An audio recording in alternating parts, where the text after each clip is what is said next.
जय हिंद। आप देख रहे हैं लाइव टाइम्स, आपके साथ में हूं वंदना स्टोही। किसान वर्सेस सरकार, ये लड़ाई पिछले 10 दिनों में 3 बार नजर आई है। इस बार संसद से लेकर सड़क तक संग्राम मचा हुआ है। पहले 3 तस्वीरों के जरिए आपको दिखाएंगे सड़क पर मचा घमासान। 3 तारीख और 3 तस्वीरें, ये सब पिछले 4 दिनों की हैं। 2 दिसंबर को नोएडा, ग्रेटर नोएडा एक्सप्रेसवे पर बड़ी संख्या में किसान पहुंच गए और दिल्ली कूच की जिद पर अड़ गए। फिर किसी तरह उन्हें 2 दिनों तक दलित प्रेरणा स्थल पार्क में बिठाया गया। फिर वहां से किसी तरह किसानों को हटाया गया। 5 दिसंबर को यमुना एक्सप्रेसवे पर संयुक्त किसान मोर्चा के नेता राकेश टिकैत की अगुवाई में किसान धरने पर बैठ गए। फिर राकेश टिकैत को भी हिरासत में लिया गया। तो 3 तस्वीरें आपको दिखा रहे हैं।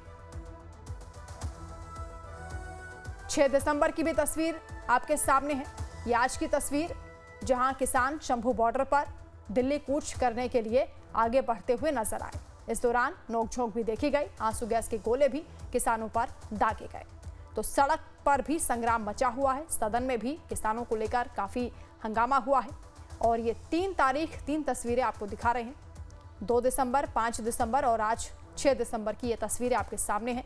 किस तरह किसानों का हल्ला बोल लगातार जारी है और दिल्ली चलो मार्च को लेकर किसानों पर कैसे लाठीचार्ज हुआ वो भी हम आपको दिखा रहे हैं। और ये जो तीसरी तस्वीर सबसे ताज़ा आप देख रहे हैं, हरियाणा बॉर्डर पर अंबाला में शंभू बॉर्डर की है, जहां एक बार फिर किसानों का जत्था दिल्ली कूच के लिए अड़ा था। लेकिन पुलिस भी अड़ी थी और फिर दिल्ली कूच की योजना को 1 दिन के लिए टाल दिया गया। तो इससे जुड़े तमाम अपडेट और संसद से लेकर सरकार तक क्या क्या हुआ सब आपको बताएंगे। लेकिन पहले आप देखिए कि कैसे शंभू बॉर्डर पर जब किसान दिल्ली कूच के लिए अड़े थे तो वहां पुलिस के साथ कैसे भिड़ंत हो गई। वहां क्या दृश्य नजर आया वो आप देखेंगे। शंभू बॉर्डर पर पुलिस और किसान आमने सामने थे। सुबह सुबह ही किसानों के जत्थे ने सड़कों पर लगी बैरिकेडिंग्स को हटाने का काम शुरू कर दिया। कहीं पुलिस वाली बैरिकेडिंग थी तो कहीं सड़कों पर कटीले तार को फिक्स कर दिया गया था। लेकिन पुलिस सामने खड़ी दिखी और किसानों ने एक एक करके कटीले तारों की बैरिकेडिंग को हटाकर सड़क के किनारे कर दिया। इसके बाद खतरा था किसानों के आगे बढ़ने का, लेकिन तभी पुलिस ने आंसू गैस के गोले फायर करना शुरू कर दिया। आंसू गैस के गोले छोड़ने के बाद किसान इधर उधर भागने पर मजबूर हो गए। पुलिस ने आंसू गैस के गोले के जरिए किसानों की भीड़ को तितर बितर करने का प्रयास किया। इसके बाद कुछ किसान सड़कों से उतरकर खेतों में भागते हुए नजर आए। लेकिन दिल्ली कूच में शामिल किसानों ने पुलिस प्रशासन पर बड़ा आरोप लगाया है। किसानों का यह कहना है कि सरकार रणनीति के तहत एक्सपायर हो चुके टीयर गैस के गोले उन पर फायर कर रही है।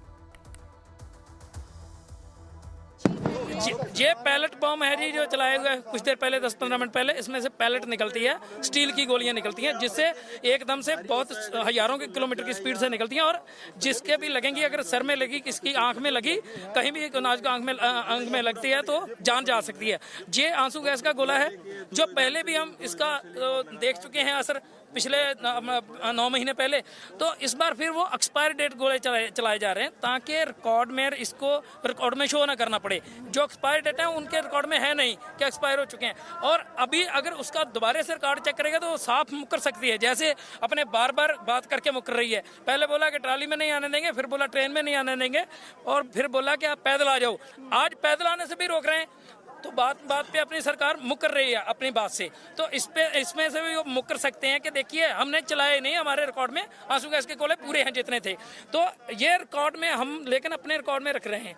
ये हम कल को मीडिया में शाम को या सुबह पीसी करेंगे तो बताएंगे सबको कि देखिए कि ये है जो अपने आप को बड़ा लोकतंत्र खवाने वाला देश की सरकार अपने देश के सिटीजन पे इस तरह की गोली चला रही है। जो आतंकवादियों को, जो जैसे कोई आतंकवादी घर में घुसे हो किसी के, तो उनको निकालने के लिए ये यूज करी जाती है। आम अपने देश के, वो भी शांतमय खाली हाथ वाले सिटीजन पे शर्म आनी चाहिए देश की सरकार को। किसानों के मुताबिक शंभू बॉर्डर पर आंसू गैस के 25 से ज्यादा गोले छोड़े गए। किसान नेता सरवन सिंह पंढेर ने दावा किया कि पुलिस की ओर से छोड़े गए आंसू गैस के गोले की वजह से कई किसान घायल हुए। जत्थे की अगुवाई कर रहे सुरजीत फूल भी इस दौरान चपेट में आ गए। 2 किसानों की तबीयत ज्यादा खराब हुई, जिन्हें एम्बुलेंस के जरिए अस्पताल पहुंचाया गया। गैस फेंकी गई, अब हंजू गैस इस्तेमाल जोर से हो रहा, फूल साहब के जख्मी होने की खबर है और कुछ लीडर और भी हैं जो जख्मी हुए हैं। आप निहत्ते जा सकते थे क्या? कोर्ट जाएंगे? निहत्ते जा सकते थे आप क्या? बिल्कुल, हम तो निहत्ते ही है ना। हाँ, कोर्ट जाएंगे, नहीं जाने दिया है? नहीं, देखिए अगर कोर्ट होता भारत में, न्यायपालिका, तो हमें तो जाने देती है, बैरिकेड ना करता। पुलिस की आज की कार्रवाई को आप कैसे देख रहे हैं? क्या ये बर्बरतापूर्ण कार्रवाई है, जुल्म है देश के अन्नदाता के ऊपर। दुनिया की महाशक्ति, चौथी पांचवी महाशक्ति, जिसकी तीसरी बड़ी आर्मी है, वो निहत्ते लोगों पर वार कर रही है, ये उचित नहीं है। शंभू बॉर्डर पर 3 लेयर बैरिकेडिंग की गई है। हरियाणा पुलिस ने सीमेंट की पक्की दीवार तक वहां बना दी है। पुल के नीचे पुलिस और पैरामिलिट्री फोर्सेस के करीब 1000 जवान तैनात हैं। वहां वज्र वाहन है और एम्बुलेंस भी तैयार है। हरियाणा सरकार ने शुक्रवार को ही अंबाला जिले के 11 गांवों में मोबाइल इंटरनेट और SMS सेवा को 9 दिसंबर तक के लिए निलंबित कर दिया है। ये तमाम तैयारियां इसलिए क्योंकि किसान नेता सरवन सिंह पंढेर ने एक दिन पहले 5 दिसंबर को यह ऐलान किया था कि 6 दिसंबर को 101 किसानों का जत्था दिल्ली तक पैदल मार्च करेगा। दिल्ली कूच करने वाले इस जत्थे का नाम दिया गया मर्जीवल। लेकिन किसानों को रोकने के लिए हरियाणा पुलिस ने भी कड़ी तैयारी कर रखी थी। जत्थे के दिल्ली पैदल मार्च शुरू करने के कुछ ही मीटर दूर 3 लेयर की बैरिकेडिंग थी। हरियाणा पुलिस ने किसानों से आगे न बढ़ने की अपील की। इस दौरान भारतीय नागरिक सुरक्षा संहिता यानी BNSS की धारा 163 लागू होने का भी हवाला दिया गया। किसान फिर भी नहीं रुके तो पुलिस की ओर से आंसू गैस के गोले भी छोड़े गए और फिर किसानों के जत्थे को वापस लौटना पड़ा। अब वहां हंगामे जैसे हालात नहीं है, बिल्कुल सन्नाटा है। पुलिस की बैरिकेडिंग तक पहुंचे किसान भी वापस लौट गए हैं। नेता सरवन सिंह पंढेर ने मंच से मर्जी बड़े जत्थे को वापस बुला लिया और यह कहा गया कि दिल्ली कूच का कार्यक्रम एक दिन के लिए फिलहाल टाल दिया गया है और अब मीटिंग के बाद टाइम को लेकर फैसला किया जाएगा। पंजाब के किसान अपनी मांगों के लिए फरवरी से शंभू बॉर्डर पर मोर्चा लगाकर बैठे हैं, तो वहीं पुलिस की मौजूदगी से थोड़ी ही दूरी पर किसानों का यह हंगामा देखा गया। और ये भी आपको बता दें कि अब सरकार की ओर से भी कहा जा रहा है कि वो किसानों से बातचीत करने के लिए तैयार हैं और जहां पर भी किसान चाहेंगे वहां सरकार उनसे बातचीत करेगी। यानी अब समाधान निकलता हुआ नजर आ रहा है। लेकिन क्योंकि इससे पहले भी जब आंदोलन हुआ था तो उस दौरान भी किसानों से बातचीत को लेकर सरकार ने प्रयास किए थे, लेकिन बैठकें बेनतीजा रही थी। और एक बार फिर से अब जब किसानों का आंदोलन शुरू हो रहा है तो उसको लेकर हम आपको बता रहे हैं कि किस तरह किसानों की ओर से जो प्रोटेस्ट है फिलहाल एक दिन के लिए टाल दिया गया है।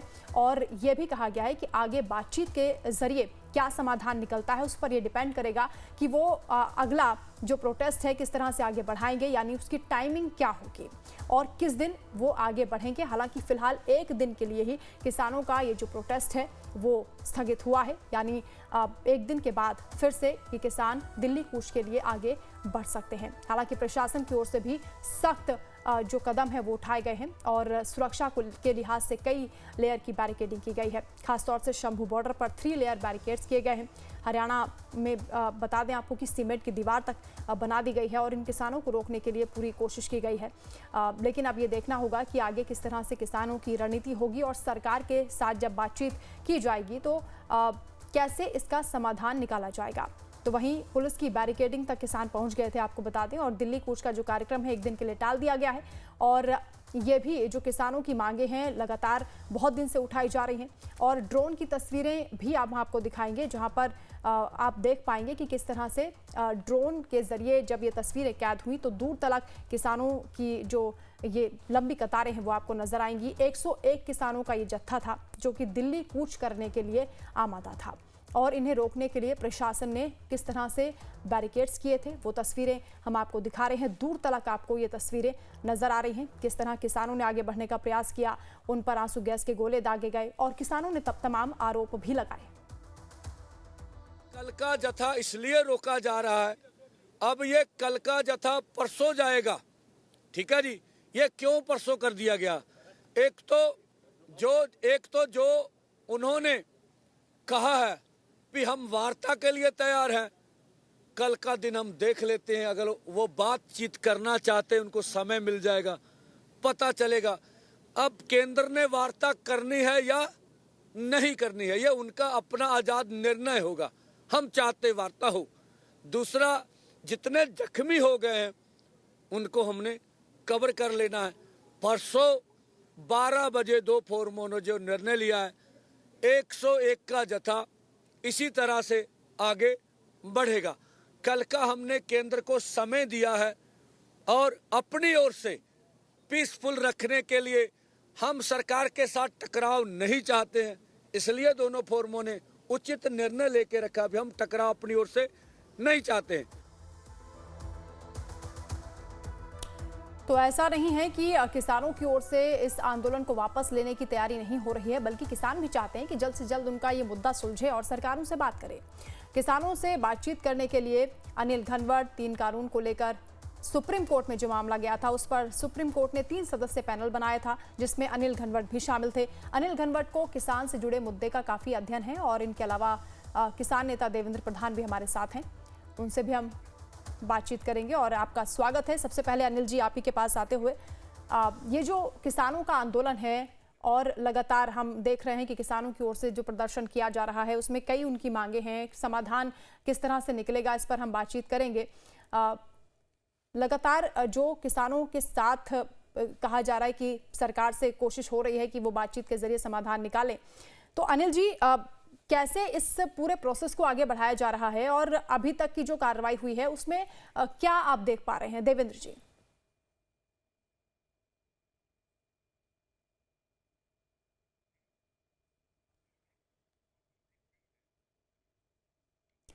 सर, आपका माइक म्यूट है, आपकी आवाज नहीं पहुंच पा रही है, अनम्यूट कीजिए आप।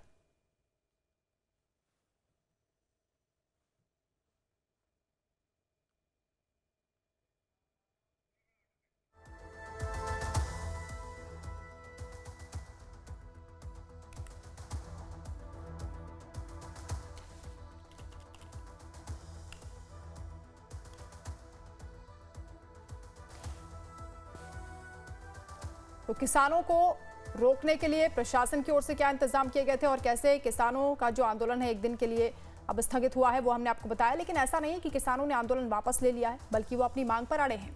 कल फिर शंभू बॉर्डर पर संग्राम की तस्वीरें नजर आ सकती हैं। अब एक नजर डालिए सरकार से किसानों की मांगों की लिस्ट में आखिर है क्या। दरअसल एमएसपी पर सभी फसलों की खरीद की गारंटी का कानून किसान चाहते हैं और एमएसपी पर कानूनी गारंटी शुरुआत से ही किसानों की ओर से मांगी जा रही है। इसके अलावा स्वामीनाथन कमेटी की रिपोर्ट के मुताबिक कीमत तय हो, यह भी किसानों की एक मांग है। और साथ ही भूमि अधिग्रहण कानून 2013 को दोबारा लागू करने की मांग भी किसानों की ओर से की जा रही है। लखीमपुर खीरी कांड के दोषियों को सजा देने की मांग भी किसान कर रहे हैं। इसके साथ ही किसानों की एक और मांग है, किसान आंदोलन में जान गंवाने वाले किसानों के परिवार को मुआवजा मिले। वहीं डीएपी खाद की कमी को खत्म किया जाए, ये भी किसानों की मांग है। बिजली अधिनियम संशोधन विधेयक 2020 को रद्द करने की मांग भी किसानों की ओर से की जा रही है। तो किसानों की इन तमाम मांगों को हम आपके सामने रख रहे हैं, जिस पर किसान सड़कों पर उतरे हुए हैं और किसान दिल्ली कूच करने की कोशिश करते हुए नजर आए।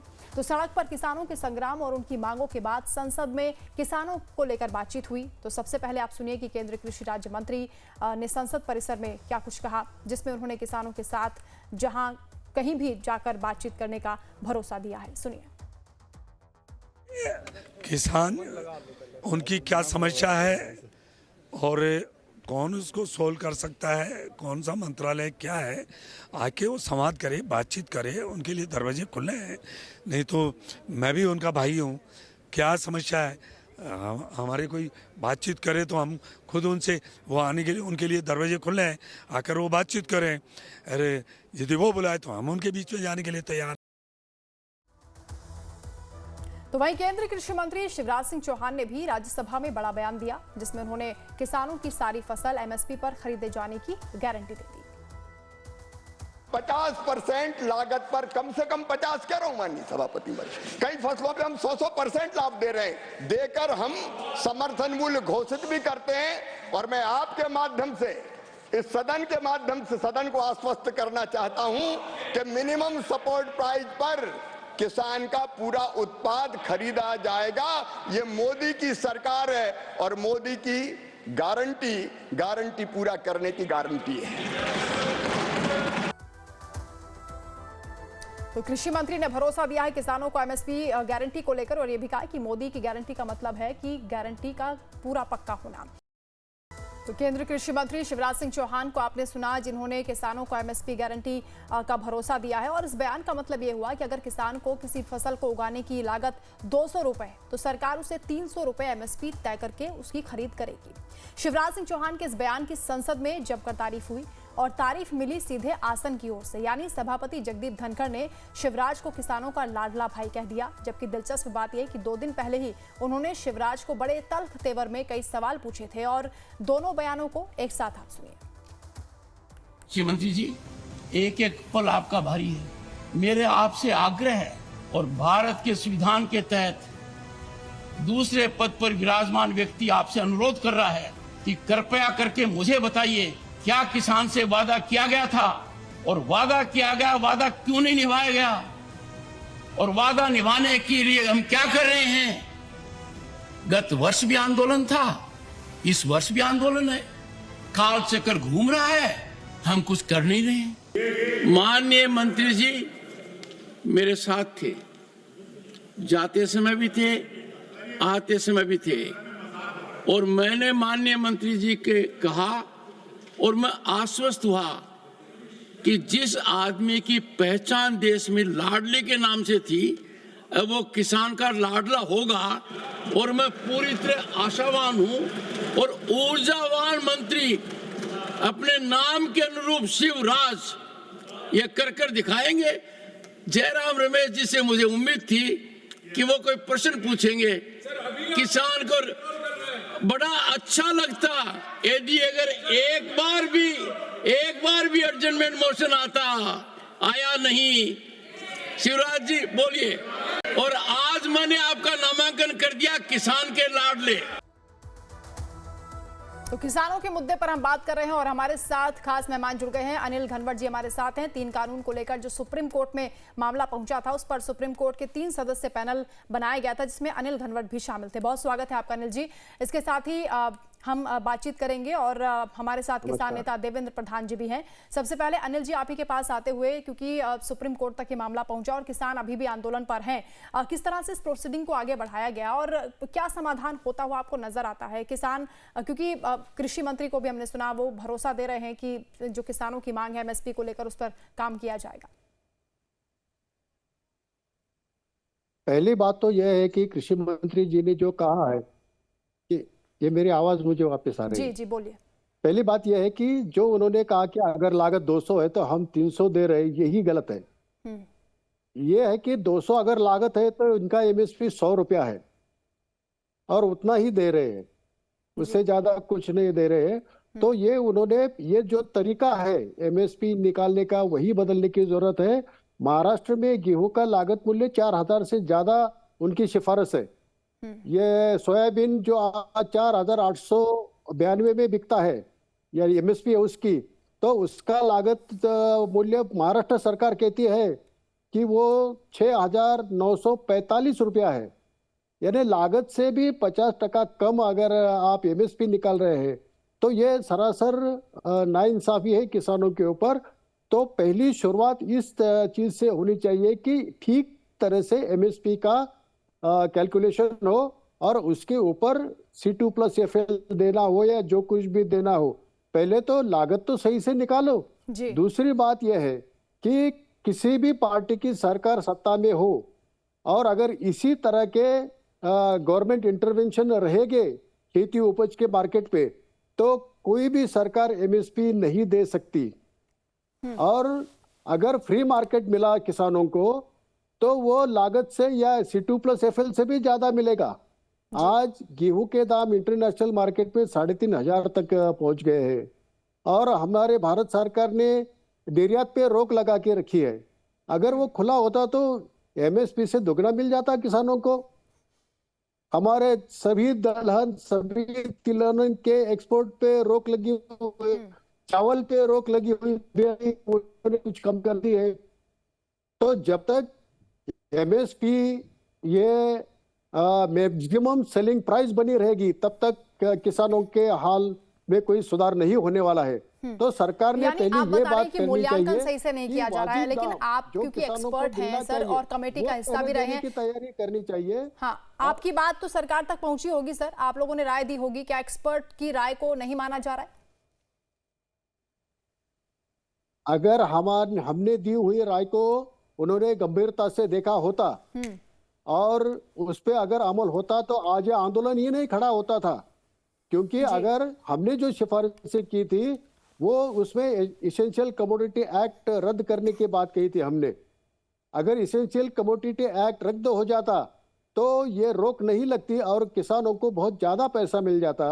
ओईसीडी की जो रिपोर्ट अभी अभी आई है, उन्होंने कहा है कि 4 फसलों के ऊपर जो गवर्नमेंट इंटरवेंशन हुआ उसकी वजह से 2030 एक साल में भारत के किसानों को 10,12,000 करोड़ रुपयों का घाटा हुआ।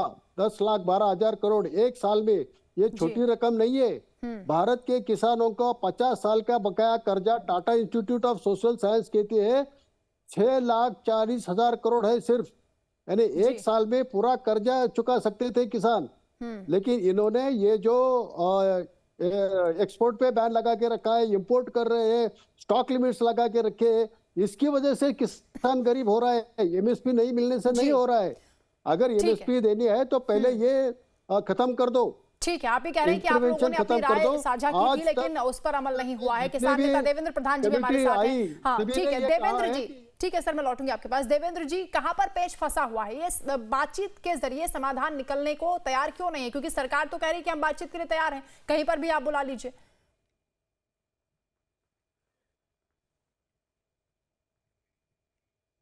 देवेंद्र जी, खुद को आप अनम्यूट कीजिए सर, आपकी आवाज नहीं पहुंच पा रही है।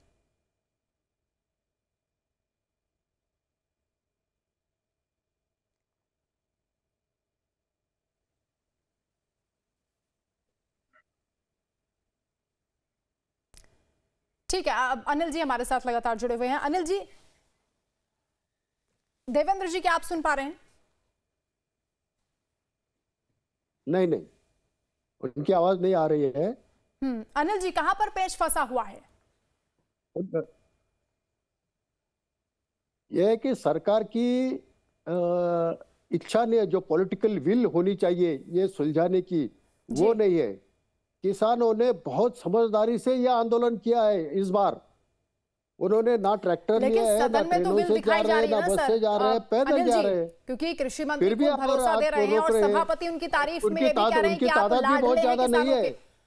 तो 100-200 लोग जा रहे हैं तो क्या तकलीफ थी? उनको उधर रामलीला मैदान में बिठा देते और उनकी बात सुन लेते, उस पर चर्चा होती। तो किसानों के इस बार की जो रणनीति है बिल्कुल सही है। मैं किसानों के साथ हूँ कि सरकार ने इनको सुनना चाहिए और उसमें जो भी हल निकलना है, जो अगर उनका गलत है तो उनको समझा दो वो कैसा गलत है। ठीक है, केपी सिंह जी हमारे साथ जुड़ गए हैं। केपी सिंह जी, आप सरकार से जो मांगे रख रहे हैं, कहां पर आपको लगता है कि सरकार बात नहीं मान पा रही है या समाधान नहीं निकल पा रहा है? बार बार आंदोलन क्यों करना पड़ता है? जैसा कि सभापति ने भी कहा कि काल चक्र चल रहा है, पहले भी आंदोलन चल रहा था, अभी भी चल रहा है। देखिए, सबसे पहले तो नमस्कार। और इस देश में हमेशा से जय जवान जय किसान की बात होती रही है और किसान के लिए पॉलिटिकल पार्टियों की मानसिकता ऐसी हो गई है कि कहीं से कमजोर या ऐसा एचडी क्वालिटी में फोटो लाके और अपने चुनाव के लिए वोट मांगते हैं। हमने हमेशा से कहा है कि किसान आयोग का गठन कर दो, ये आंदोलन करने की जरूरत ही क्या है किसान को। जब किसान आयोग का गठन हो जाएगा तो किसान आयोग के माध्यम से सरकार से संवैधानिक तरीके से जवाब मांगेगा ना किसान। देश में सबके आयोग है, महिलाओं का, अल्पसंख्यकों का, SC/ST आयोग है, कर्मचारियों का आयोग है, अन्य बहुत सारे आयोग है, लेकिन देश में किसान आयोग नहीं बनाना। 2006 में कांग्रेस के समय ये रिपोर्ट पेश हुई थी, C2+50 मतलब फसल की लागत मूल्य का 1.5 गुना MSP होना चाहिए। लगातार 2014 तक कांग्रेस किसानों को बहकाती रही। अब ये 10 साल से ज्यादा इनको हो गए, ये भी बहका ही रहे किसानों को। सब माननीय कृषि मंत्री जी संसद में खड़े होकर ये कहते हैं कि हम MSP पर बहुत ही पवित्र मन से सोच रहे हैं, पवित्र मन से सोच रहे हैं। लागत मूल्य का 1.5 गुना MSP अगर दे रहे हैं तो पवित्र मन से उसकी आधिकारिक घोषणा क्यों नहीं करते? ऐसी क्या आफत आ रही है देश के महामहिम उपराष्ट्रपति जी ने पूछा है, अगर किसानों को उसकी फसल का दाम मिल जाएगा तो उससे क्या देश का नुकसान हो जाएगा? इस पर गंभीरता से विचार करना चाहिए जी। ठीक है केपी सिंह जी, आप ये कह रहे हैं कि आयोग बनना चाहिए और उसी के जरिए समाधान निकल पाएगा। सरकार की जो इच्छा है, इच्छा शक्ति है, वो नजर आनी चाहिए। जितनी पवित्रता के साथ ये कहा जा रहा है कि पूरा भरोसा हम दे रहे हैं किसानों को कि उनकी मांगे सुनी जाएंगी, उस पर कैसे भरोसा किया जाए, किसान कैसे भरोसा करें, ये बात सुनिश्चित सरकार को करनी होगी। और कानून की जो गारंटी एमएसपी को लेकर किसानों की ओर से मांग की जा रही है, उस पर देखना होगा कब तक समाधान निकलेगा। बहुत शुक्रिया आपका हमारे साथ जुड़ने के लिए केपी सिंह जी, और अनिल जी आपका भी शुक्रिया।